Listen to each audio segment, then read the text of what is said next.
সৃষ্টির ভারসাম্য যখন বিপদের মুখে, তখন বিশ্বকে রক্ষা করার জন্য আবির্ভূত হন বিষ্ণু। তার 4 হাতে থাকে 4টি ঐশ্বরিক অস্ত্র, কিন্তু সবচেয়ে রহস্যময় হল সুদর্শন চক্র ও পাঞ্চজন্য শঙ্খ। সুদর্শন চক্র শুধু একটি অস্ত্র নয়, এটি সময়, শক্তি এবং ন্যায়ের প্রতীক। যখনই পৃথিবীতে অন্যায় বাড়ে, তখন এই চক্র ঘুরে ধ্বংস করে অশুভ শক্তিকে।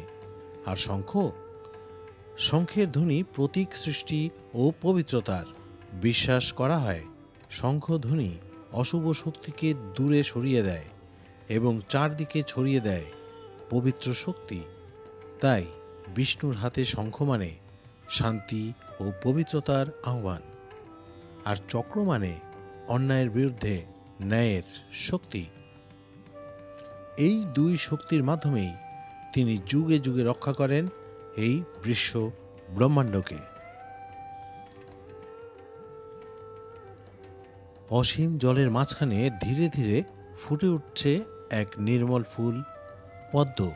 আর সেই পদ্মের উপরেই আবির্ভূত হচ্ছেন সম্পদ ও সৌভাগ্যের দেবী লক্ষ্মী দেবী। কিন্তু প্রশ্ন হলো, কেন তিনি পদ্ম ফুলেই বসেন? পুরাণে বলা হয় সমুদ্র মন্থন থেকে আবির্ভূত হন লক্ষ্মী দেবী। সেই সময় তিনি হাতে ও আসনে ধারণ করেছিলেন পবিত্র পদ্মফুল। পদ্মের একটি বিশেষ গুণ আছে, কাদামাটির মধ্যে জন্ম হলেও তার পাপড়িতে কখনো ময়লা লাগে না। এই কারণেই পদ্ম প্রতীক পবিত্রতা, সৌন্দর্য এবং আধ্যাত্মিকতার। অর্থাৎ পৃথিবীর ভোগ বিলাসের মাঝেও যে মানুষ পবিত্র ও সৎ থাকতে পারে, সেই শিক্ষা দেন লক্ষ্মী দেবী। তাই লক্ষ্মী দেবীর পদ্মাসনে বসা শুধু সৌন্দর্যের নয়, বরং জীবনের গভীর এক আধ্যাত্মিক বার্তার প্রতীক।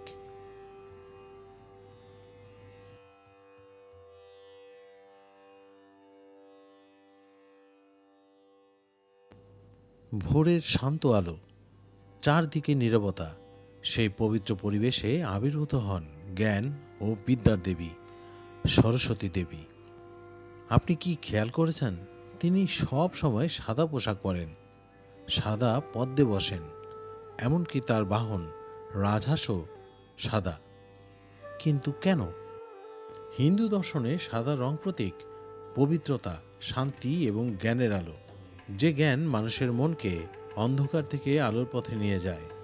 আর রাজহাঁসের একটি বিশেষ গুণের কথা বলা হয়, সে নাকি দুধ আর জলের মিশ্রণ থেকে শুধু দুধ আলাদা করে নিতে পারে।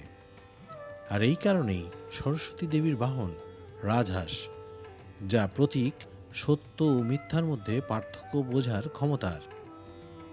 অর্থাৎ সরস্বতী দেবী আমাদের শেখান শুধু জ্ঞান অর্জন নয়, সেই জ্ঞান দিয়ে সঠিক পথ বেছে নেওয়াই আসল প্রজ্ঞা। এই কারণেই তিনি সাদা রঙে আবির্ভূত হন, জ্ঞান, পবিত্রতা এবং সত্যের প্রতীক হয়ে।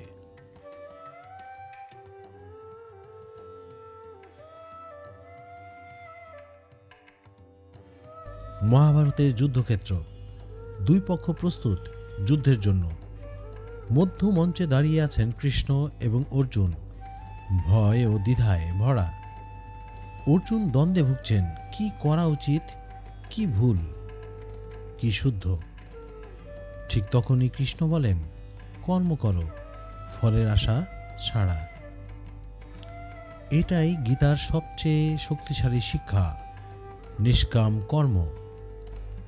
আপনি জীবনে যত বড় সিদ্ধান্ত নেন, যত কঠিন কাজ সামলান, ফলকে চিন্তা না করে কর্তব্য পালন করাই সত্যিকারের জ্ঞান। কারণ আসল শক্তি আসে নিজের কর্তব্যে ধৈর্য ও ন্যায়বোধ রাখার ক্ষমতা থেকে।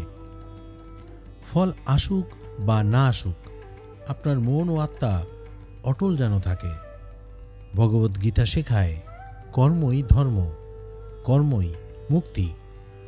আপনার জীবনেও এই শিক্ষা অনুসরণ করলে আপনার প্রতিটি পদক্ষেপই আলোকিত হবে। কল্পনা করুন, অরণ্যের অন্ধকারে বাতাসে রহস্যের ছায়া। সেখানে চলছে যুগের মহাকাব্য রামায়ণ। আমরা জানি রাম সীতার প্রেম, লঙ্কা যুদ্ধ, হনুমানের সাহস সবই গল্প, কিন্তু এর পেছনে লুকানো রয়েছে চমকপ্রদ রহস্য। পুরাণে বলা হয় ভগবান রাম কেবল রাজপুত্র নন, বরং সেই মানব যিনি সম্পূর্ণ নিয়ন্ত্রণে রেখেছিলেন মন, দেহ ও হৃদয়। আর সীতা ছিলেন নিখুঁত আধ্যাত্মিক শক্তির প্রতীক। আর হনুমান, তিনি শুধু শক্তি নয়, কিন্তু একনিষ্ঠতা ও অবিচল ভক্তির প্রতীক। এই তিন চরিত্রের মধ্যে লুকানো রয়েছে কর্ম, ধৈর্য, ন্যায় ও সত্যের চূড়ান্ত শিক্ষা, যা আমাদের দৈনন্দিন জীবনের জন্য গুরুত্বপূর্ণ।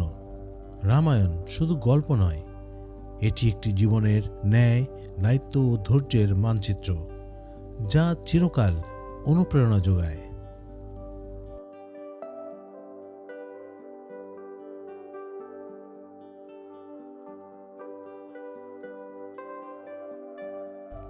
কুরুক্ষেত্রের মাটিতে ধ্বংস আর আগুনের গর্জন, সেনারা প্রস্তুত যুদ্ধের জন্য। কিন্তু কে জানে, এই যুদ্ধ শুধু ত্রাস নয়, বরং মানব জীবনের সবচেয়ে ভয়ঙ্কর সত্যকে উদ্ঘাটন করবে। মহাভারত শুধু যুদ্ধে মারামারি নয়, এটি শেখায় যে পরিবার, বন্ধুত্ব আর ধন সম্পদও মৃত্যুর কাছে অসহায়।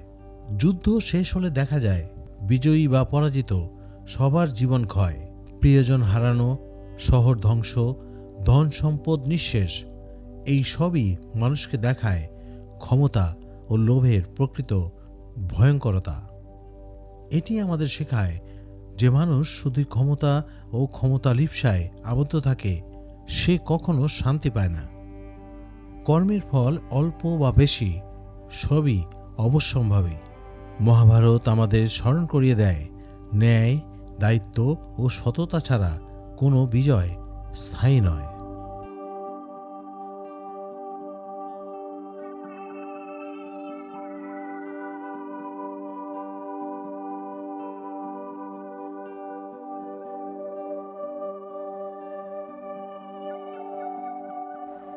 বিশ্ব যখন ডুবে যায় অন্ধকারে, তখন শুরু হয় এক মহাজাগতিক নৃত্য। তিনি নটরাজ, সৃষ্টি, সংহার আর সময়ের অধিপতি। তার পায়ের নিচে কাঁপছে এক দানব, নাম অপস্মার। কিন্তু কেন তিনি তাকে হত্যা করেন না? কারণ অপস্মার কোনো সাধারণ দানব নয়। সে হল অজ্ঞতা, অহংকার আর অন্ধকার মনের প্রতীক। যদি অজ্ঞতা একবার মুছে যেত, তাহলে জ্ঞান খোঁজার পথটাই হারিয়ে যেত। তাই শিব তাকে ধ্বংস করেননি, বরং চিরদিনের জন্য নিজের পায়ের নিচে চেপে রেখেছেন। এর মানে হলো অন্ধকার থাকবে, কিন্তু তার জ্ঞান আর চেতনা দিয়ে তাকে নিয়ন্ত্রণ করাই হলো আসল শক্তি। শিব শেখান, অজ্ঞতাকে ধ্বংস নয়, নিয়ন্ত্রণ করাই হলো সত্যিকারের জ্ঞান।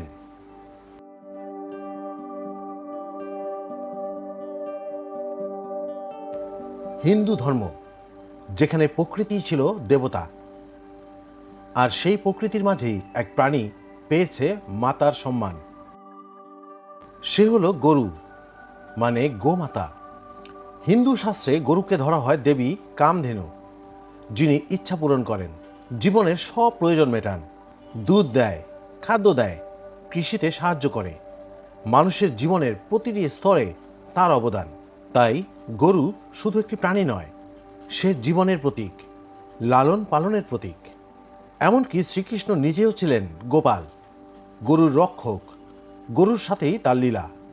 তাই হিন্দু ধর্মে গরু শুধু পবিত্র নয়, সে মা, যার মধ্যে লুকিয়ে আছে জীবন, দয়া আর ঈশ্বরের স্পর্শ।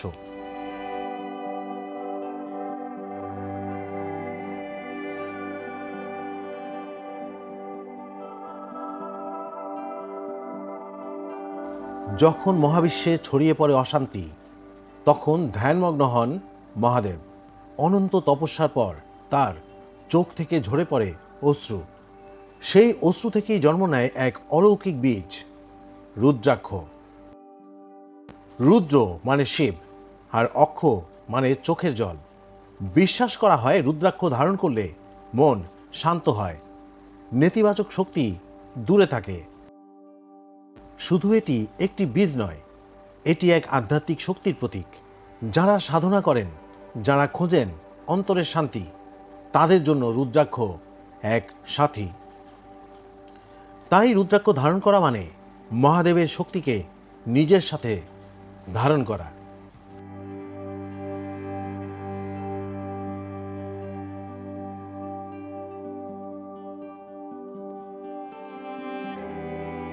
কখনো কি খেয়াল করেছেন মন্দিরের গম্বুজ এমন অদ্ভুত আকারের কেন?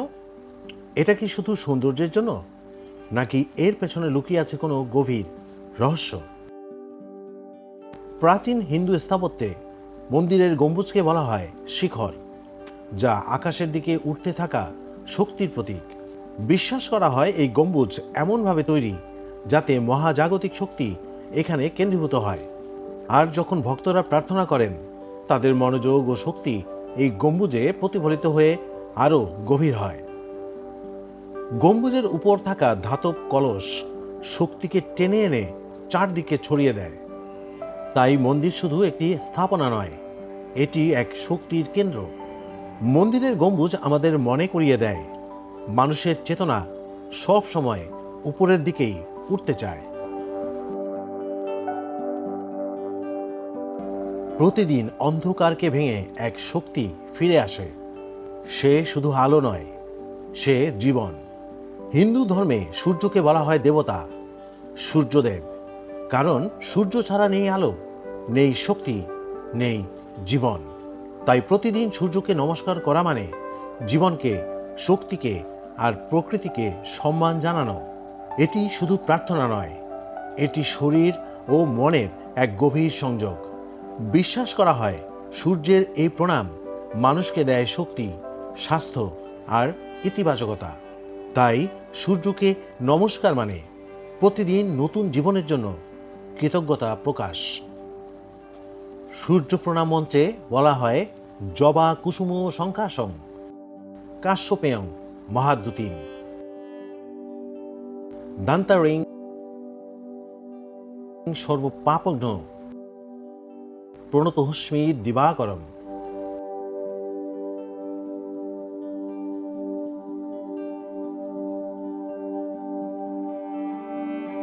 হিন্দু ধর্মে 108 শুধু একটি সংখ্যা নয়, এটি এক গভীর আধ্যাত্মিক রহস্য। শাস্ত্র মতে আমাদের মহাবিশ্বে 12টি রাশি এবং 9টি গ্রহ রয়েছে। এই 12 আর 9-এর গুণফল 108, যা মানুষের জীবন ও ভাগ্যের সঙ্গে গভীরভাবে জড়িত। এছাড়াও বলা হয় মানুষের শরীরে 108টি প্রধান নাড়ি বা শক্তির পথ রয়েছে, যার মাধ্যমে প্রাণশক্তি প্রবাহিত হয়। যখন কেউ এই জপের মালার 108 দানা গুনে গুনে মন্ত্র জপ করেন, তখন তিনি নিজের শরীর, মন এবং আত্মাকে মহাবিশ্বের শক্তির সঙ্গে যুক্ত করেন। তাই মন্ত্র জপের মালা 108 দানার হয়, যা শুধু একটি গণনার মাধ্যম নয়, বরং এটি এক শক্তিশালী আধ্যাত্মিক সংযোগের প্রতীক।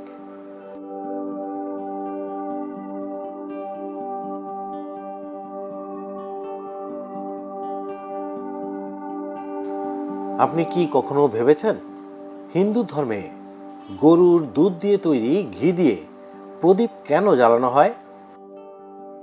এটি শুধু একটি প্রথা নয়, এর পেছনে রয়েছে গভীর আধ্যাত্মিক ও বৈজ্ঞানিক রহস্য। হিন্দু শাস্ত্র অনুযায়ী ঘি পবিত্রতার প্রতীক। যখন ঘি দিয়ে প্রদীপ জ্বালানো হয়, তখন সেই আলো পরিবেশকে শুদ্ধ করে এবং নেতিবাচক শক্তিকে দূর করে। বিশ্বাস করা হয় এই প্রদীপের আলো দেবতাদের কাছে দ্রুত পৌঁছে যায় এবং প্রার্থনা আরও শক্তিশালী হয়ে ওঠে।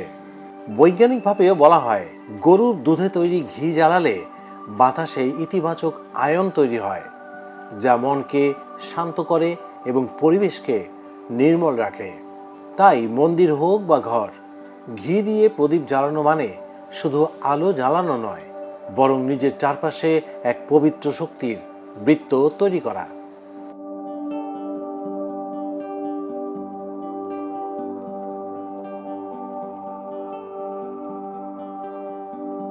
কেউ কি খেয়াল করেছেন, তীর্থে গেলে অনেকেই মাথা মুড়িয়ে থাকেন? এটা কি শুধু একটি প্রথা, নাকি এর পেছনে লুকিয়ে আছে গভীর আধ্যাত্মিক রহস্য? হিন্দু ধর্মে মাথার চুলকে ধরা হয় অহংকার ও সৌন্দর্যের প্রতীক। তীর্থে গিয়ে সেই চুল ত্যাগ করা মানে নিজের অহংকার ত্যাগ করা। এটি এক ধরনের আত্মসমর্পণ, যেখানে মানুষ নিজেকে সম্পূর্ণভাবে ঈশ্বরের কাছে সঁপে দেয়। শাস্ত্র মতে চুল মোড়ানো মানে পুরনো পাপ, দুঃখ এবং নেতিবাচক শক্তিকে ত্যাগ করা এবং নতুনভাবে জীবনের সূচনা করা। অনেকেই বিশ্বাস করেন এই কাজটির মাধ্যমে মন আরও পবিত্র হয় এবং প্রার্থনা আরও গ্রহণযোগ্যতা পায়। তাই তীর্থে মাথা মোড়ানো শুধু একটি রীতি নয়, এটি আত্মশুদ্ধি, বিনয় এবং নতুন জীবনের প্রতীক।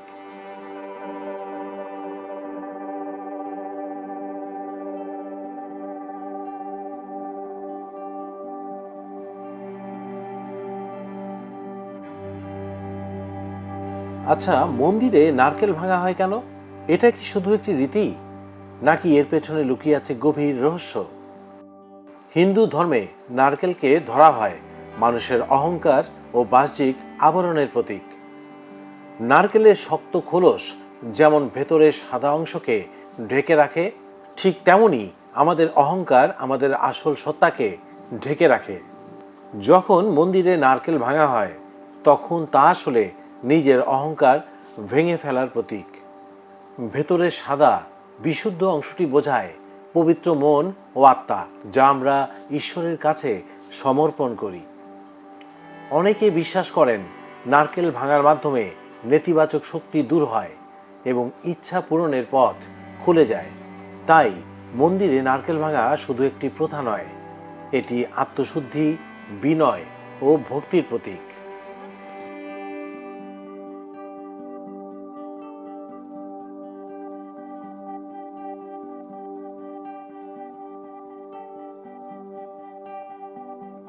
আরতি, এটা কি শুধু আলো দেখানোর একটি রীতি, নাকি এর পেছনে লুকিয়ে আছে গভীর আধ্যাত্মিক অর্থ? হিন্দু ধর্মে আগুনকে ধরা হয় পবিত্রতার প্রতীক। আর যখন আরতির প্রদীপ ঘোরানো হয়, তখন সেই আলো দিয়ে ঈশ্বরের সামনে আমাদের ভক্তি ও শ্রদ্ধা প্রকাশ করা হয়। আরতি ঘোরানোর বৃত্তাকার গতি বোঝায় এই পুরো বিশ্ব ব্রহ্মাণ্ডই ঈশ্বরকে কেন্দ্র করে ঘুরছে। এই সময় আমরা বিশ্বাস করি প্রদীপের আলো আমাদের অজ্ঞতা দূর করে এবং জ্ঞানের আলো ছড়িয়ে দেয়। আরতির শেষে সেই আলো নিজের দিকে নেওয়া মানে ঈশ্বরের আশীর্বাদকে নিজের জীবনে গ্রহণ করা।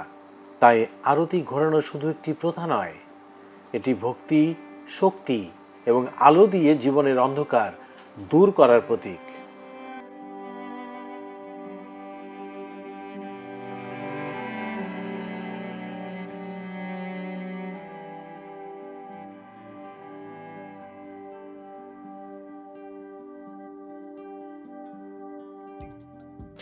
হিন্দু ধর্মাবলম্বীরা রাতে ঝাড়ু দেন না ঘর। এটা কি শুধু কুসংস্কার, নাকি এর পেছনে আছে গভীর কারণ? প্রাচীন বিশ্বাস অনুযায়ী সন্ধ্যার পর গৃহে প্রবেশ করেন মা লক্ষ্মী, যিনি সম্পদ, সৌভাগ্য ও সমৃদ্ধির প্রতীক। রাতে ঝাড়ু দিলে নাকি সেই লক্ষ্মী ঘর থেকে বেরিয়ে যেতে পারেন, এমনটাই বিশ্বাস বহু মানুষের। তবে এর একটি বাস্তব কারণও আছে। আগের দিনে বিদ্যুৎ ছিল না, আলো ছিল খুবই কম। রাতে ঝাড়ু দিলে ভুল করে কোনো মূল্যবান জিনিসও ফেলে দেওয়ার আশঙ্কা থাকত। তাই ধীরে ধীরে এটি নিয়মে পরিণত হয়, যাতে মানুষ সাবধান থাকে এবং ঘরের জিনিসপত্র রক্ষা পায়। তাই রাতে ঝাড়ু না দেওয়া শুধু ধর্মীয় বিশ্বাস নয়, এটি বুদ্ধিমত্তা ও সচেতনতার একটি প্রাচীন শিক্ষা।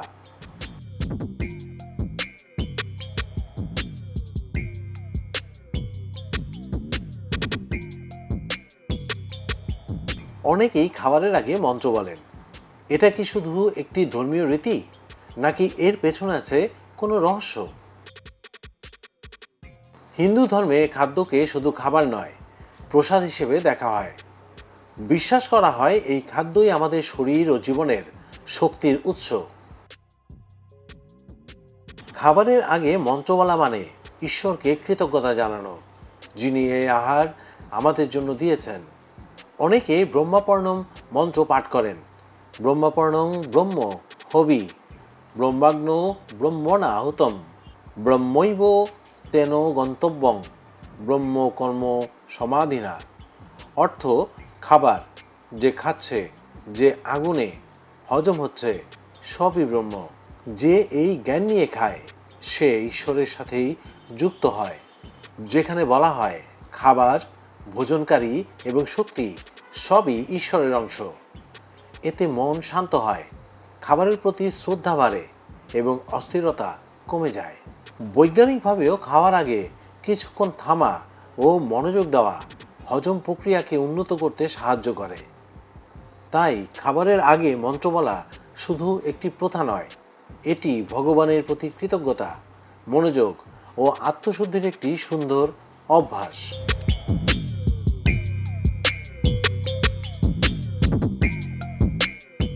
আপনি কি জানেন রাম নাম জপের শক্তি কত গভীর?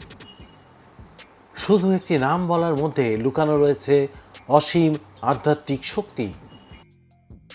রাম, এই শব্দটি শুধু ঈশ্বরের নাম নয়, এটি হৃদয়, মন ও আত্মাকে শুদ্ধ করার এক শক্তিশালী হাতিয়ার। শাস্ত্রমতে প্রতিবার রাম নাম বললে আমাদের মস্তিষ্কে ইতিবাচক শক্তি প্রবাহিত হয়, নেতিবাচক চিন্তা দূর হয় এবং মন শান্ত হয়। এটি বিশ্বাস করা হয় জীবনের দুঃখ, অভাব ও অশান্তি ধীরে ধীরে মুছে যায়। যখন কেউ নিয়মিত রাম নাম জপ করেন, তাদের চারপাশে এক অদৃশ্য পবিত্র আলো তৈরি হয়, যা শত্রুতা ও নেতিবাচক শক্তিকে দূরে রাখে। শুধু তত্ত্ব নয়, বিজ্ঞানও প্রমাণ করে যে নিয়মিত জপ মানসিক শান্তি, ফোকাস ও সুস্থতার সাথে যুক্ত। তাই রাম নাম জপের মানে শুধু নাম উচ্চারণ নয়, এটি আত্মা, মন ও জীবনের পুনর্জাগরণ।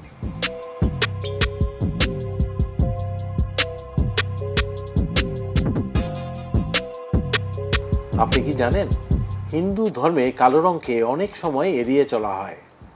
এটি শুধু রীতিনীতির ব্যাপার নয়, বরং এর পেছনে রয়েছে আধ্যাত্মিক ও মনস্তাত্ত্বিক কারণ। কালো রঙকে ধরা হয় শক্তিশালী, অদৃশ্য ও অজানা শক্তির প্রতীক। যেখানে শুভ, শান্তি এবং সমৃদ্ধির চাওয়া হয়, সেই পরিবেশে কালো রং কখনো অশুভ বা নেতিবাচক শক্তির আভাস দিতে পারে।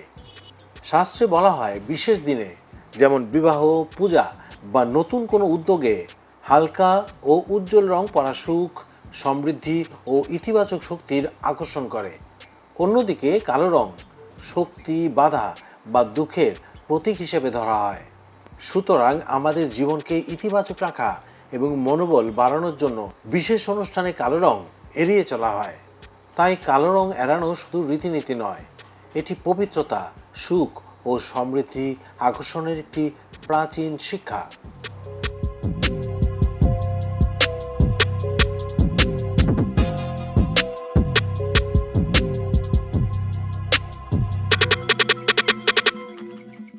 শুধু এটা নিয়ম নয়, এর পেছনে আছে গভীর আধ্যাত্মিক ও প্রাকৃতিক কারণ। শাস্ত্রে ডান হাতকে পবিত্র ও শক্তিশালী হাত হিসেবে ধরা হয়। এটি দান, উপহার বা পবিত্র কাজের জন্য উপযুক্ত। বাম হাতকে সাধারণত দৈনন্দিন কাজ বা গ্রহণের জন্য ব্যবহৃত হয়। আধ্যাত্মিকভাবে ডান হাত দিয়ে দান মানে আমরা আমাদের শক্তি, মন ও সম্পদকে শুদ্ধভাবে অন্যের জন্য উৎসর্গ করছি। এই সময় আমাদের চারপাশে ইতিবাচক শক্তি তৈরি হয় এবং করুণার বীজ বপন হয়। বৈজ্ঞানিকভাবে বললে, ডান হাতে দান করলে শরীরের রক্ত সঞ্চালন এবং মস্তিষ্কের সৃজনশীল শক্তি আরও সঠিকভাবে কাজে আসে।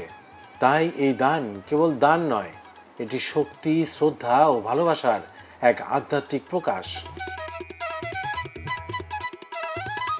আপনি কি জানেন হিন্দু পূজায় কলা গাছ কেন ব্যবহার করা হয়? এর পেছনে লুকিয়ে আছে আধ্যাত্মিক ও প্রাকৃতিক কারণ। কলা গাছকে ধরা হয় পবিত্র এবং অমরতার প্রতীক। শাস্ত্রে বলা হয়েছে কলা গাছের প্রতি দৃষ্টি দিলে দেবতাদের উপস্থিতি বাড়ে এবং ঘর ও পরিবেশ পবিত্র হয়ে ওঠে। পৌরাণিক কাহিনী মতে কলা গাছ দেবী লক্ষ্মীর প্রিয়। এর পাতা, ফল ও শিকড় সবই প্রার্থনা ও পূজার সময় শুভ শক্তি ছড়ায়। এছাড়াও কলা গাছ শক্ত, দীর্ঘস্থায়ী এবং সহজে শিকড় জায়গায় আঁকড়ে ধরে, যা স্থায়িত্ব ও স্থিরতার প্রতীক।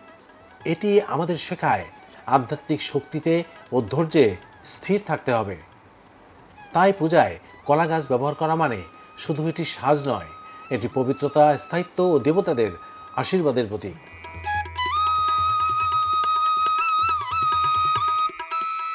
ফুল, ফুলকে ধরা হয় শুদ্ধতা, সৌন্দর্য এবং প্রকৃতির নিখুঁত সৃষ্টি। যখন আমরা দেবতার সামনে ফুল অর্পণ করি, ঠিক তখন আমরা আমাদের হৃদয়, মন ও প্রার্থনা পবিত্রভাবে তাকে সমর্পণ করি। পৌরাণিক কাহিনী অনুযায়ী দেবতারা সব সময় সুগন্ধ এবং রঙিন ফুল পছন্দ করেন। ফুল অর্পণ করলে ঘরে ইতিবাচক শক্তি ছড়ায়, নেতিবাচক শক্তি দূরে চলে যায় এবং পবিত্রতা বৃদ্ধি পায়। শাস্ত্রে বলা হয়েছে ফুল আমাদের ভক্তি, কৃতজ্ঞতা এবং সৌন্দর্যের অনুভূতি জাগায়। এটি শুধু সাজ নয়, বরং প্রার্থনা ও শুভতার প্রতীক। তাই পূজায় ফুল ব্যবহার করা মানে শুদ্ধ মন, পবিত্র আশীর্বাদ এবং ঈশ্বরের প্রতি শ্রদ্ধা।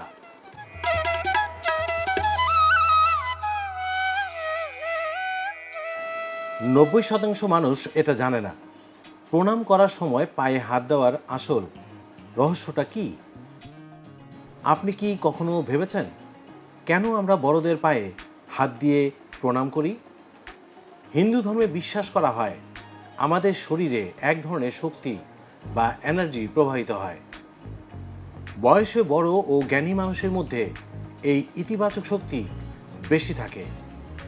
যখন আমরা তাদের পায়ে হাত দেই, তখন সেই আশীর্বাদ ও পজিটিভ এনার্জি আমাদের শরীরে প্রবাহিত হয়। আরেকটি গুরুত্বপূর্ণ বিষয় হলো, এটা শুধু আচার নয়, এটা সম্মান ও বিনয়ের প্রতীক। পায়ে হাত দিয়ে প্রণাম করার মাধ্যমে আমরা আমাদের অহংকার কমাই এবং বড়দের প্রতি শ্রদ্ধা প্রকাশ করি। বিজ্ঞান বলছে আমাদের শরীরে স্নায়ু হাত ও পায়ে বেশি সংযুক্ত থাকে। যখন আমরা বড়দের পা স্পর্শ করি, তখন একটা সার্কিট তৈরি হয়, যার ফলে মানসিক শান্তি ও ইতিবাচক অনুভূতি তৈরি হয়। তাই প্রণাম করা শুধু ধর্মীয় রীতি নয়, এটা মানসিক ও আধ্যাত্মিক সংযোগের এক সুন্দর মাধ্যম। এমন আরও জানতে ফলো করুন।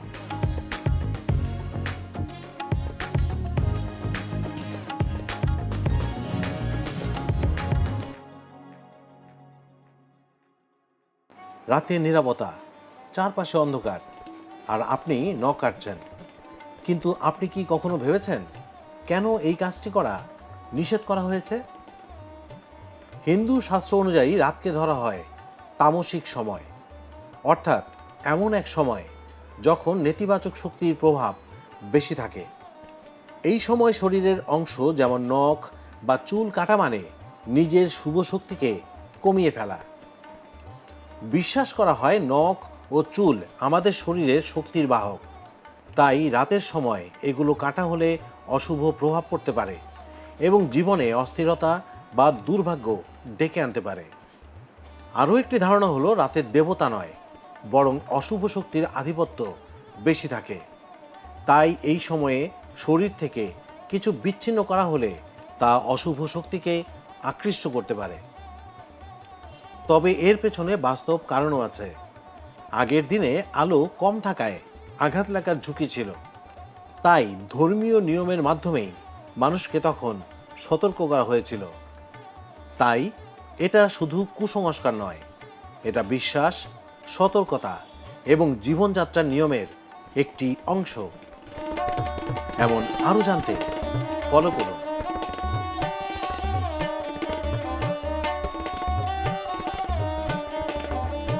অনেক মানুষই এটা জানে না কেন হিন্দু ধর্মে কিছু মন্দিরে নারীদের প্রবেশ নিষিদ্ধ ছিল বা এখনো আছে। ঘণ্টার ধ্বনি, ধূপের গন্ধ, মন্দিরের পবিত্র পরিবেশ। কিন্তু আপনি কি কখনো ভেবেছেন কেন কিছু মন্দিরে নারীদের ঢুকতে দেওয়া হয় না? যেমন সাবারিমালা টেম্পল কেরালাতে 10 থেকে 50 বছর বয়সী নারীদের প্রবেশ দীর্ঘদিন নিষিদ্ধ ছিল। বর্তমানে আইনগতভাবে পরিবর্তন হলেও তার বিতর্ক আছে। शनि शिंगणापुर का शनि मंदिर जहां एक महिला श्रद्धालु के दर्शन के बाद से विवाद শানি हो गया है। Singapore temple Maharashtra.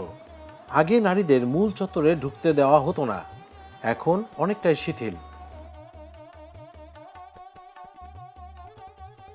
Kamakhya temple Assam. ঋতুকালীন নির্দিষ্ট সময়ে এখানে প্রবেশ বন্ধ রাখা হয়।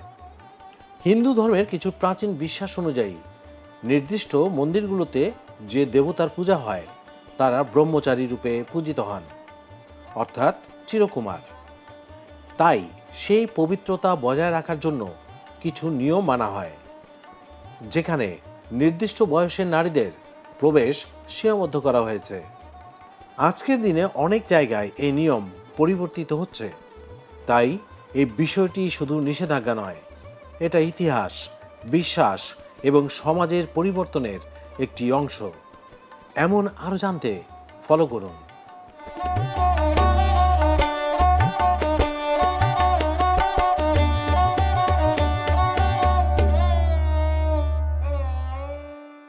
নব্বই শতাংশ মানুষ এটা জানে না মৃত্যুর পর কেন 13 দিন পর্যন্ত কিছু নিয়ম মানা হয়। নীরব ঘর, শোকের পরিবেশ, প্রিয় মানুষটিকে হারানোর কষ্ট। কিন্তু আপনি কি কখনো ভেবেছেন কেন ঠিক 13 দিন ধরে সেই পরিবারে বিশেষ কিছু নিয়ম মানা হয়? হিন্দু শাস্ত্র অনুযায়ী মৃত্যুর পর আত্মা সঙ্গে সঙ্গে পরলোকে পৌঁছায় না। এই সময়টাকে ধরা হয় এক ধরনের পরিবর্তনের পর্যায়, যেখানে আত্মা ধীরে ধীরে নতুন অবস্থায় প্রবেশ করে। বিশ্বাস করা হয় এই 13 দিনের মধ্যে আত্মা তার পূর্বের সংসারের সাথে এক ধরনের সংযোগে থাকে। তাই পরিবারের সদস্যরা নির্দিষ্ট নিয়ম মেনে চলেন, যাতে আত্মার শান্তি ও মুক্তি নিশ্চিত হয়। এই সময়ে পবিত্রতা বজায় রাখা, নিরামিষ খাবার খাওয়া, ধর্মীয় আচার পালন, এসবের মাধ্যমে আত্মার মঙ্গল কামনা করা হয়। 13তম দিনে শ্রাদ্ধ বা শেষ ক্রিয়া সম্পন্ন হয়, যা আত্মার পরবর্তী যাত্রাকে সম্পূর্ণ করে বলে মনে করা হয়। এর মাধ্যমে আত্মা পূর্বজদের সঙ্গে মিলিত হয়, এমনটাই বিশ্বাস। তাই এই 13 দিন শুধু শোকের সময় নয়, এটা আত্মার শান্তি, বিদায় এবং নতুন যাত্রার জন্য এক গুরুত্বপূর্ণ আধ্যাত্মিক পর্ব। এমন আরও জানতে ফলো করুন।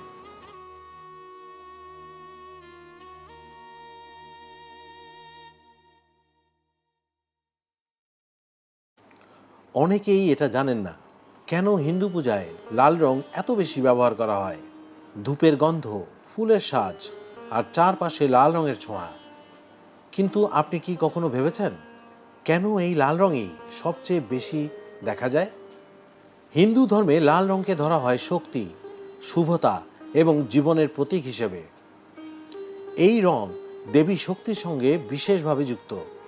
বিশেষ করে মা দুর্গা ও লক্ষ্মীর পূজায় লাল রঙের গুরুত্ব অনেক বেশি। লাল মানে প্রাণশক্তি, উৎসাহ আর নতুনের সূচনা। তাই পূজার সময় এই রং ব্যবহার করা হয়, যাতে ঘরে ইতিবাচক শক্তি ও সৌভাগ্য আসে। আরেকটি বিশ্বাস হলো লাল রং অশুভ শক্তিকে দূরে রাখে এবং দেবতাদের সন্তুষ্ট করে। তাই ফুল, সিঁদুর, আলপনা সব জায়গায় এই রঙের ব্যবহার বেশি দেখা যায়। মনোবিজ্ঞানীদের দিক থেকেও লাল রং মানুষের মনে উদ্দীপনা ও ভক্তির অনুভূতি জাগায়, যা পূজার পরিবেশকে আরও গভীর করে তোলে। তাই লাল রং শুধু সৌন্দর্যের জন্য নয়, এটা শক্তি, বিশ্বাস আর আধ্যাত্মিকতার এক গুরুত্বপূর্ণ প্রতীক। এমন আরও জানতে ফলো করুন।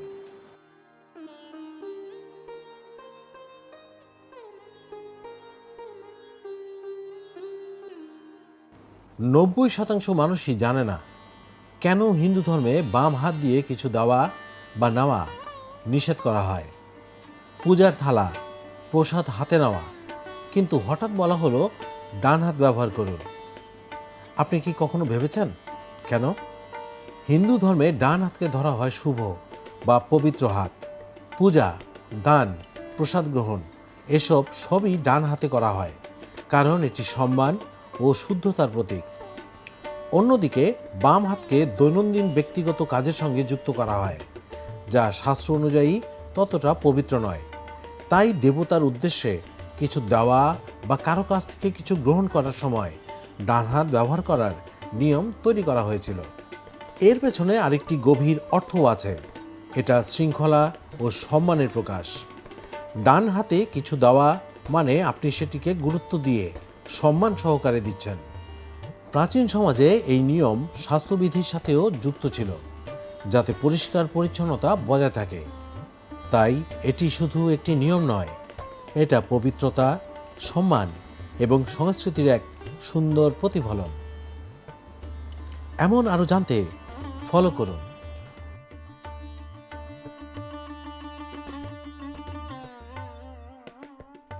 অনেকেই এটা জানে না, একজন সাধারণ মানুষ কিভাবে ঋষি হয়ে উঠতেন। গভীর ধ্যান আর একাগ্র মন। কিন্তু আপনি কি কখনো ভেবেছেন ঋষি হওয়া কি জন্মগত নাকি অর্জন করা যায়? হিন্দু ধর্ম অনুযায়ী ঋষি হওয়া কোনো জন্মগত বিষয় নয়, এটা সাধনা, জ্ঞান আর ত্যাগের ফল। প্রাচীনকালে অনেক সাধারণ মানুষ সংসার ছেড়ে বনবাসে যেতেন। তারা ধ্যান, জপ, তপস্যা আর কঠোর নিয়ম মেনে জীবন কাটাতেন। বছরের পর বছর একাগ্র সাধনার মাধ্যমে তারা নিজের মন, ইচ্ছা ও কামনাকে নিয়ন্ত্রণ করতে শিখতেন। এই গভীর তপস্যার ফলেই তারা অর্জন করতেন ঋষিত্ব, অর্থাৎ এমন এক জ্ঞান যা সাধারণ মানুষের সীমার বাইরে। বলা হয় ঋষিরা সত্য উপলব্ধি করতেন এবং সেই জ্ঞান থেকেই সৃষ্টি হয়েছে বেদের অনেক মন্ত্র। আরেকটি গুরুত্বপূর্ণ বিষয়, ঋষি হওয়ার জন্য দরকার ছিল সত্যবাদিতা, সংযম, ধৈর্য এবং আত্মনিয়ন্ত্রণ। তাই ঋষি হওয়া কোনো অলৌকিক ব্যাপার নয়, এটা কঠোর সাধনা, আত্মশুদ্ধি আর জ্ঞানের এক দীর্ঘ পথ। এমন আরও জানতে ফলো করুন।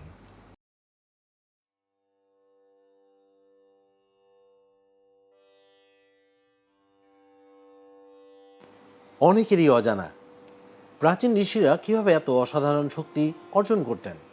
গভীর অরণ্য, নিঃশব্দ পরিবেশ, এক ঋষি ধ্যানে মগ্ন। কিন্তু আপনি কি কখনো ভেবেছেন তারা কোথা থেকে পেতেন এই অদ্ভুত শক্তি? হিন্দু ধর্ম অনুযায়ী এই শক্তির মূল ছিল তপস্যা, অর্থাৎ দীর্ঘ সময় ধরে কঠোর সাধনা। ঋষিরা বছরের পর বছর ধ্যান, জপ এবং ব্রত পালন করে নিজের মন ও ইন্দ্রিয়কে সম্পূর্ণ নিয়ন্ত্রণে রাখতেন। বিশ্বাস করা হয় যখন মন পুরোপুরি একাগ্র হয়, তখন মানুষের ভেতরের সুপ্ত শক্তি জেগে ওঠে। এই শক্তিকেই বলা হয় তপোবন, যা সাধারণ মানুষের কাছে অলৌকিক মনে হয়। আরেকটি গুরুত্বপূর্ণ দিক হল ব্রহ্মচর্য এবং সংযম। ঋষিরা ইন্দ্রিয়ের ভোগবিলাস থেকে দূরে থেকে তাদের সমস্ত শক্তিকে জ্ঞান ও আত্মোন্নয়নের দিকে পরিচালিত করতেন। তারা প্রকৃতির সাথে একাত্ম হয়ে যেতেন। খুব কম খাবার, সহজ জীবন আর গভীর ধ্যান, এই সব কিছু মিলিয়েই তাদের শরীর ও মনের শক্তি বহুগুণ বেড়ে যেত। তাই ঋষিদের শক্তি কোনো জাদু নয়, এটা ছিল ধৈর্য, সংযম আর দীর্ঘ সাধনার ফল। এমন আরও জানতে ফলো করুন।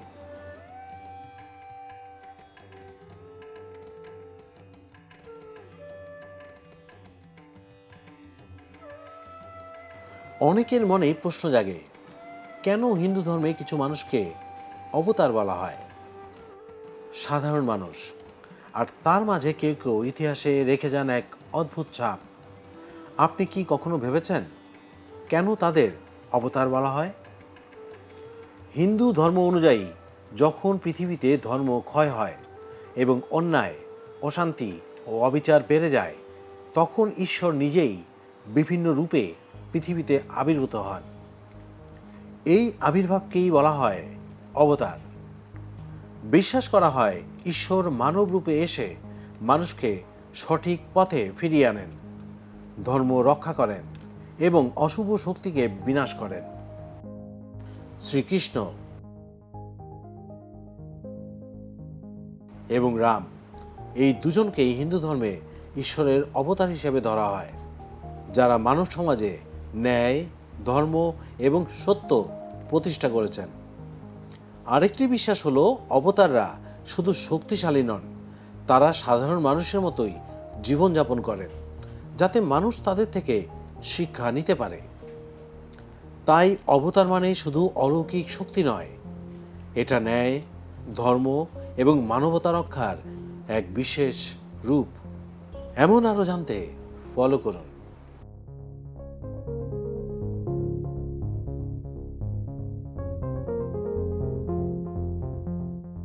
হিন্দু ধর্মে মায়া বলতে আসলে কি বোঝায়? আপনি যা দেখছেন, যা অনুভব করছেন, এটা কি পুরো সত্য, নাকি এর পেছনে আছে আরো গভীর কিছু? হিন্দু দর্শনে মায়া মানে শুধু ভ্রান্তি নয়, এটা হলো সেই শক্তি যা বাস্তব সত্যকে ঢেকে রেখে আমাদের সামনে এক ধরনের জগতের ছবি তৈরি করে। সহজভাবে বললে, আমরা যা পৃথিবী হিসেবে দেখি, সম্পদ, সম্পর্ক, দুঃখ, সুখ, এ সবই চূড়ান্ত সত্য নয়, বরং পরিবর্তনশীল এক অভিজ্ঞতা। এই পরিবর্তনশীল জগৎকেই বলা হয় মায়া। বেদান্ত দর্শন অনুযায়ী মায়ার কারণে মানুষ মনে করে এই শরীর, নাম, পরিচয় সবকিছু, কিন্তু আসল সত্য হলো আত্মা, যা চিরস্থায়ী, অটল এবং অবিনশ্বর। তাই মায়া মানে মিথ্যা নয়, বরং এমন এক পর্দা যা সত্যকে ঢেকে রাখে যতক্ষণ না মানুষ জ্ঞান ও উপলব্ধির মাধ্যমে সেই পর্দা সরাতে পারে। তাই প্রশ্নটা হলো, আমরা কি মায়ার ভেতরেই আটকে আছি, নাকি সত্যকে দেখার পথে এগুচ্ছি? এমন আরো জানতে ফলো করুন।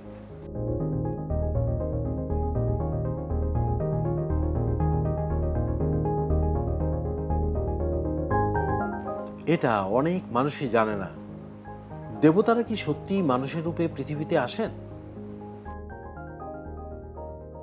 রাতের নিস্তব্ধতা, মন্দিরের ঘণ্টার ধ্বনি, আর মানুষের মনে একটাই প্রশ্ন, এটা কি সম্ভব?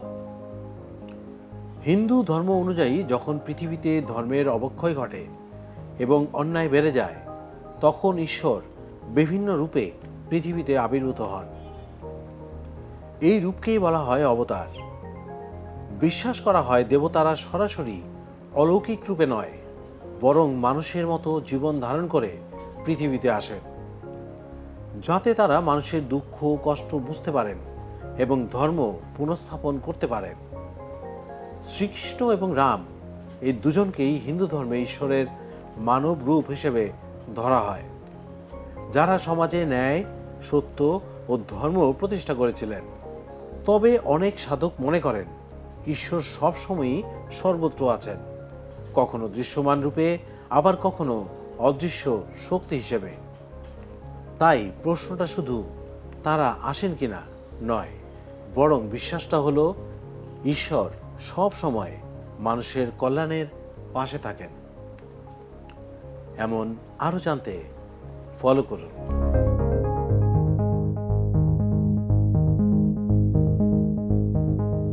মৃত্যুর 24 ঘন্টা আগে মানুষ এই 3টা জিনিস দেখতে শুরু করে।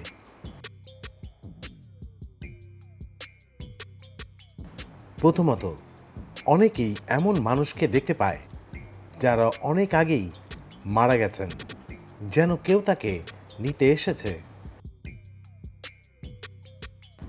দ্বিতীয়ত, চারপাশে অদ্ভুত ছায়া বা আলো দেখা যায়, যা অন্য কেউ দেখতে পায় না।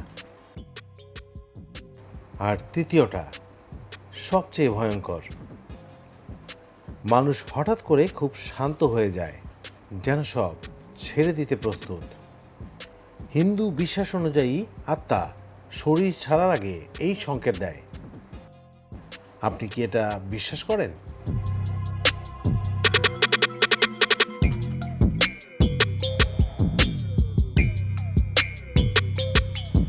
স্বপ্নে যদি কোনো মৃত মানুষ আপনাকে ডাক দেয়, কখনোই এই কাজটা করবেন না।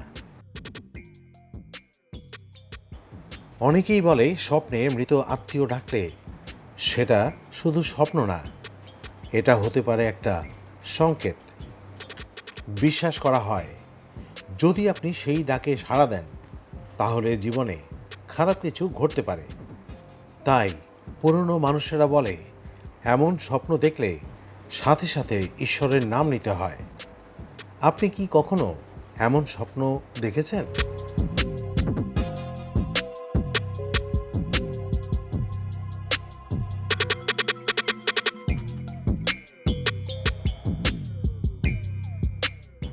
রাত ৩টা, এই সময়টাকে কেন সবচেয়ে ভয়ঙ্কর বলা হয় জানেন? অনেকের বিশ্বাস এই সময় পৃথিবী আর অশুভ শক্তির মাঝে দূরত্ব কমে যায়। এই সময়ে মানুষের হঠাৎ ঘুম ভেঙে যায়, অদ্ভুত শব্দ বা কারো উপস্থিতি অনুভব করে। কিন্তু মজার বিষয়, একেই আবার ব্রহ্ম মুহূর্ত বলা হয়, যখন সাধনা সবচেয়ে শক্তিশালী হয়।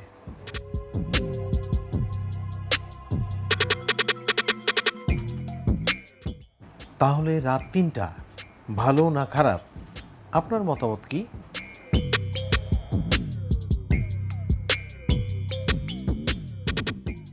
হিন্দুদের প্রাচীন সংস্কৃতিতে একজন নারী শুধু সুন্দর নন, তিনি শক্তি, সৌন্দর্য আর সংস্কারের এক অপূর্ব মিশ্রণ। আর সেই নারীর সৌন্দর্যের পূর্ণতা আসে ষোড়শ শৃঙ্গারে। এই 16টি শৃঙ্গার যা একজন সাধারণ নারীকে করে তোলে দেবীর মতো মহিমান্বিত। মাঙ্গটিকা ভাগ্য ও সম্মানের প্রতীক, সিঁদুর দাম্পত্য ভালোবাসা ও স্বামীর দীর্ঘায়ুর চিহ্ন, টিপ বা বিন্দি মনোসংযোগ ও আধ্যাত্মিক শক্তির কেন্দ্র, কাজল অশুভ দৃষ্টি থেকে রক্ষা করে, নথ সৌন্দর্য ও স্বাস্থ্যের প্রতীক, কানের দুল শোভা ও শ্রবণের সৌন্দর্য, হার বা মঙ্গলসূত্র বৈবাহিক বন্ধনের পরিচয়, বাজুবন্ধ শক্তি ও সাহসের প্রতীক, চুড়ি সুখ ও ভালোবাসার সুর, আংটি সম্পর্কের গভীরতার চিহ্ন, মেহেদি শুভতা ও ভালোবাসার ছাপ, কোমরবন্ধ নারীর মর্যাদা ও ভারসাম্য, পায়েল মধুর শব্দে উপস্থিতির জানান, সুগন্ধি পবিত্রতা ও আকর্ষণ, শাড়ি ঐতিহ্য ও পূর্ণতার প্রতীক, বিছিয়া বিবাহিত নারীর পরিচয়। এগুলো শুধু গহনা নয়, এগুলো একজন নারীর পরিচয়, যেখানে প্রতিটি শৃঙ্গারে লুকিয়ে আছে ভালোবাসা, বিশ্বাস আর শক্তির এক গভীর রহস্য। কারণ যখন একজন নারী ষোড়শ শৃঙ্গার করেন, তিনি শুধু সাজেন না, তিনি একটি প্রাচীন ঐতিহ্যকে জীবন্ত করে তোলেন।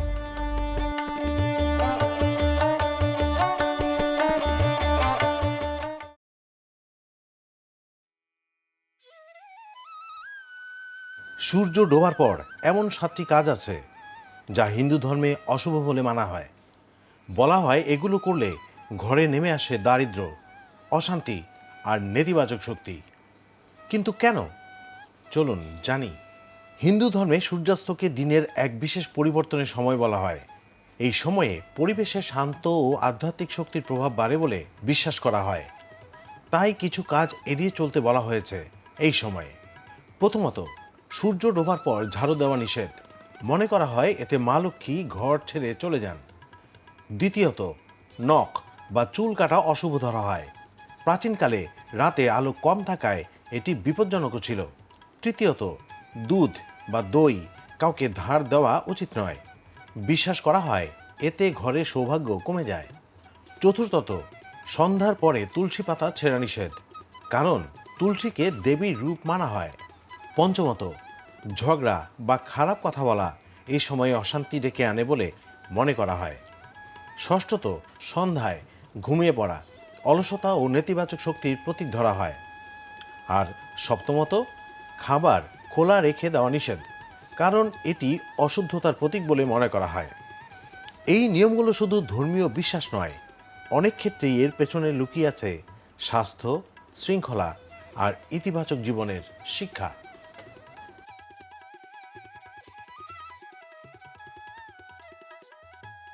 ছোটবেলা থেকে আমরা বড়দের প্রণাম করি, কিন্তু কখনো ভেবেছেন প্রণাম করার সময় পায়ে হাত দেওয়া হয় কেন? হিন্দু সংস্কৃতিতে বিশ্বাস করা হয় মানুষের শরীরে ইতিবাচক শক্তি প্রবাহিত হয়। বয়োজ্যেষ্ঠদের অভিজ্ঞতা, জ্ঞান ও আশীর্বাদকে সম্মানের সাথে গ্রহণ করার প্রতীক হল এই পায়ে হাত দিয়ে প্রণাম করা। শাস্ত্রে বলা হয়, যখন কেউ বিনয়ের সাথে মাথা নিচু করে প্রণাম করে তখন তার অহংকার কমে যায় এবং মনের ভেতর নম্রতা জন্ম নেয়। আর বড়রা যখন মাথায় হাত রেখে আশীর্বাদ করেন তখন সেই আশীর্বাদ জীবনে শান্তি ও সফলতার পথ দেখায় বলে বিশ্বাস করা হয়। তাই প্রণাম শুধু একটি রীতি নয়, এটি সম্মান, ভালোবাসা ও আশীর্বাদের এক সুন্দর বন্ধন।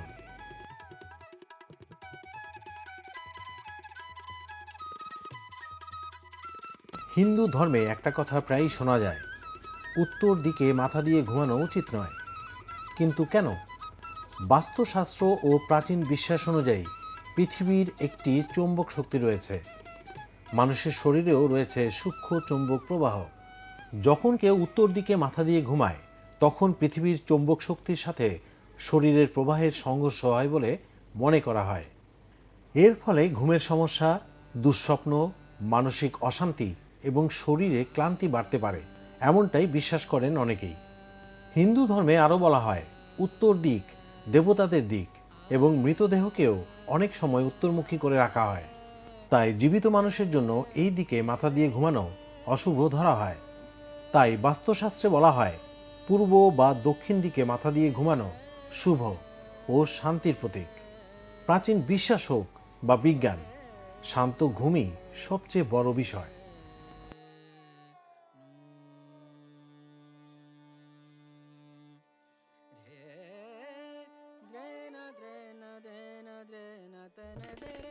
মৃত্যুর পর কি সব শেষ, নাকি আত্মা আবার নতুন শরীরে ফিরে আসে? হিন্দু ধর্মে পুনর্জন্মের ধারণা হাজার বছর পুরনো। বিশ্বাস করা হয় মানুষের আত্মা কখনো নষ্ট হয় না, শুধু শরীর বদলায়। ভগবদ্গীতায় বলা হয়েছে, যেমন মানুষ পুরনো পোশাক ছেড়ে নতুন পোশাক পরে, তেমনি আত্মাও পুরনো দেহ ত্যাগ করে নতুন দেহ গ্রহণ করে। বিশ্বে এমন অনেক ঘটনা শোনা যায় যেখানে ছোট শিশুরা আগের জীবনের কথা বলেছে বলে দাবি করা হয়। আবার বিজ্ঞান এখনও পূর্বজন্মের স্পষ্ট প্রমাণ খুঁজে পায়নি। তাই কারো কাছে এটি বিশ্বাস, আবার কারো কাছে শুধুই রহস্য। সত্যি কি আত্মা আবার ফিরে আসে, নাকি সবই মানুষের কল্পনা? এই প্রশ্নের উত্তর আজও রহস্যে ঢাকা।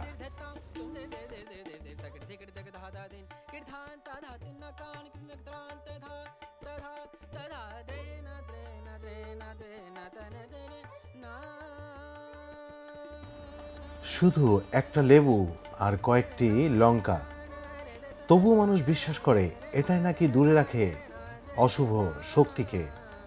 শত বছর ধরে ভারতীয় উপমহাদেশে বাড়ি, দোকান, এমনকি গাড়িতেও ঝুলছে এই রহস্যময় বস্তু। কিন্তু কেন? লোকবিশ্বাস বলে দারিদ্র্য ও অশুভের দেবী অলক্ষ্মী। টক আর ঝাল খাবার তার খুবই পছন্দ। তাই দরজায় লেবু লঙ্কা ঝুলিয়ে রাখা হতো, যাতে তিনি সেখানেই থেমে যান, ঘরের ভেতরে না ঢোকেন। আবার বৈজ্ঞানিক দিক থেকেও আছে এর ব্যাখ্যা। আগের দিনে লেবু ও লঙ্কার গন্ধ পোকামাকড় দূরে রাখত, ফলে দোকান ও বাড়ির পরিবেশ পরিষ্কার থাকত। তাই এটা শুধু ধর্মীয় বিশ্বাস নয়, এর সঙ্গে জড়িয়ে আছে প্রাচীন মানুষের জীবনযাত্রা ও অভিজ্ঞতাও। তাহলে এটা কি শুধুই কুসংস্কার, নাকি প্রাচীন মানুষের অদ্ভুত এক সুরক্ষা কবচ?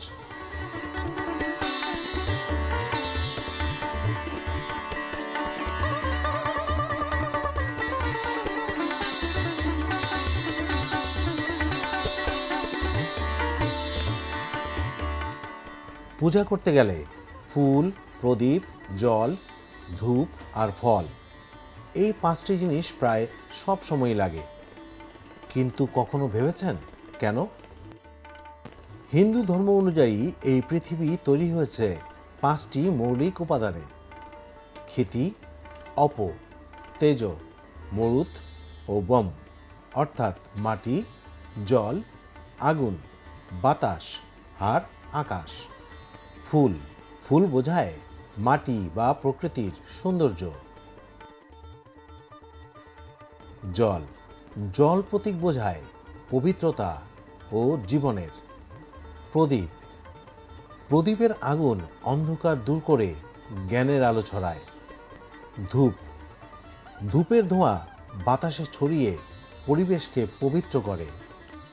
ফল বা নৈবেদ্য, ফল বোঝায় মানুষের পরিশ্রম ও ভক্তির উৎসর্গকে। তাই পূজায় এই 5 উপাদান শুধু নিয়ম নয়, এগুলো প্রকৃতি, বিশ্বাস আর ভক্তির মিলন।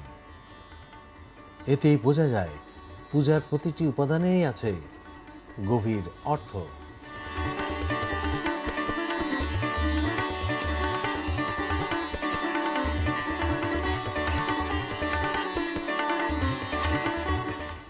জ্বলন্ত আগুন, যার সামনে দাঁড়িয়ে 2টি মানুষ প্রতিজ্ঞা করে সারা জীবন একসাথে থাকার।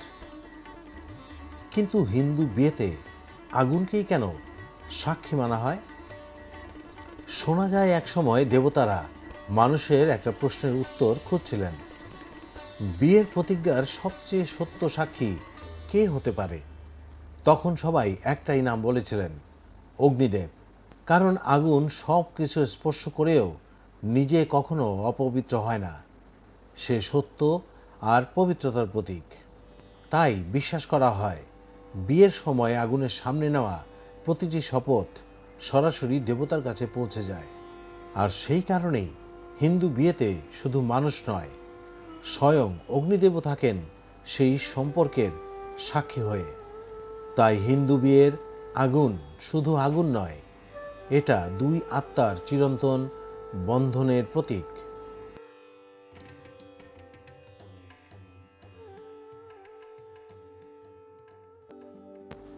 আপনি কি খেয়াল করেছেন, অনেক হিন্দু নামের শেষে থাকে দাস বা দেব, কিন্তু এর মানে কি শুধু নামের অংশ? দাস শব্দের অর্থ হলো সেবক বা ভক্ত, আর দেব মানে ঈশ্বর বা দেবত্বের সঙ্গে যুক্ত। প্রাচীনকালে মানুষ নিজের নামের সঙ্গে যোগ করত, আমি ঈশ্বরের দাস, আর এই বিশ্বাস প্রকাশ করার জন্যই দাস ব্যবহার করত। এই নামের শেষে দাস যুক্ত করে বলা হতো, আমি অহংকারের নয়, ভক্তির পথে চলি। অন্যদিকে দেব বা দেবা শব্দটি ঈশ্বরের আশীর্বাদ ও পবিত্রতার প্রতীক হিসেবে ব্যবহৃত হয়। তাই দাস বা দেব শুধু নাম নয়, এটা ভক্তি, পরিচয় আর বিশ্বাসের প্রতিচ্ছবি। নামের শেষে লুকিয়ে আছে ভক্তির ইতিহাস।